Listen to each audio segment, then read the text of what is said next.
Hi everyone, I'm Kristen Dowding, the editor of Flea Market Decor magazine, and you're watching our weekly flea market finds videos.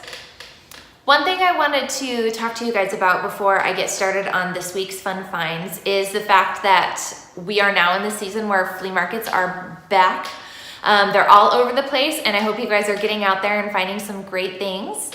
But I wanted to let you know that if you would like to be included in our flea market finds videos, that you can message us on Instagram or you can email my work email, which I will have both of those listed below in the description of the video. That way you have the opportunity to be included in these fun videos that we do every week, especially if you have your own YouTube account.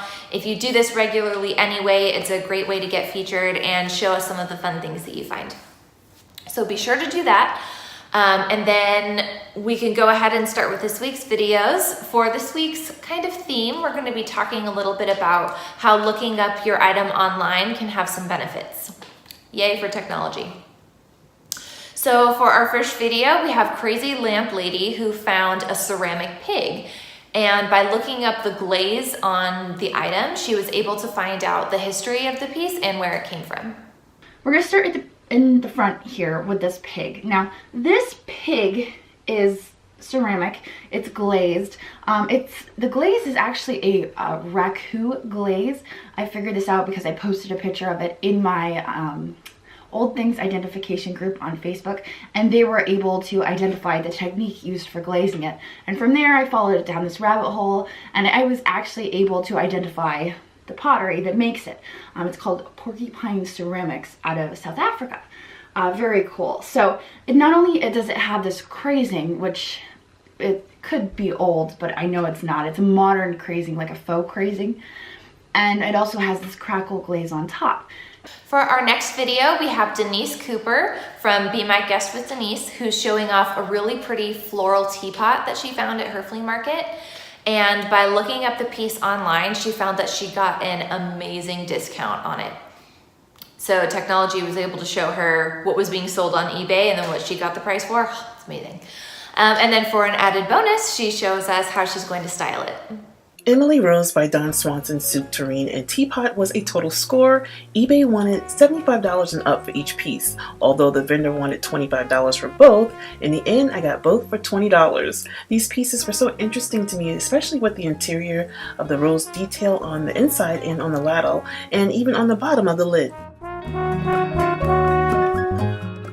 Walmart has such an amazing selection of flowers with tons of colors, so I grabbed a few bunches and placed them in water while I prepared them to go into the teapot that I'm currently using as a vase.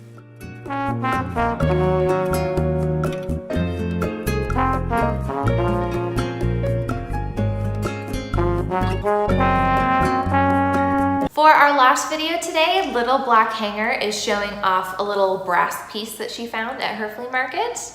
I don't know about you, but brass is one of my favorite accents to find. I'm always looking for fun pieces. So she's either going to use her piece for a bookend or maybe a paperweight.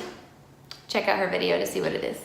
First thing is this little brass shell, and it just sits on a shelf. Now it could be a bookend, or you could just set it on the shelf as decor like this, but I just really liked the patina of it, and I don't know, I just liked it a lot. It kind of reminds me of like the 20s almost, very like Art Deco. For my flea market find this week, I will be showing you some fun patina items.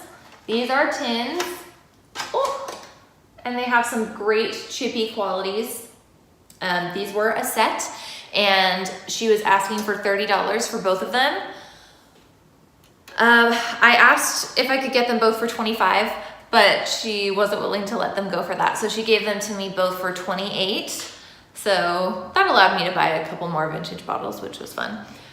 But these are just a really pretty set. It's kind of a turquoise a little bit, but mostly it's just the brown and kind of a cream color for both. But they definitely have some different character going on for both of them. So I'm either going to hang them one on top of the other. The cool thing is that they go with my new hutch color, or I can flank the hutch and put them on either side. So I haven't decided what I'm going to do yet. Plus, I don't even know how I'm going to hang them. You can see or maybe you can't see that right here, they have a hole. And in this one, this hole was, okay, let's see on the background of my hair. You can see that the hole was broken. So they clearly tried to nail it into something originally, but I'm not sure if that's how I want to do it, or if I'm going to command strip it or put a wire picture hanger on the back and hang them that way. But I think they'll be a nice wall addition to the to my hutch to bring some more color into the room. And that's it for this week's videos. Remember to let us know if you have a fun video that you want to share with us, and be sure to come back next week.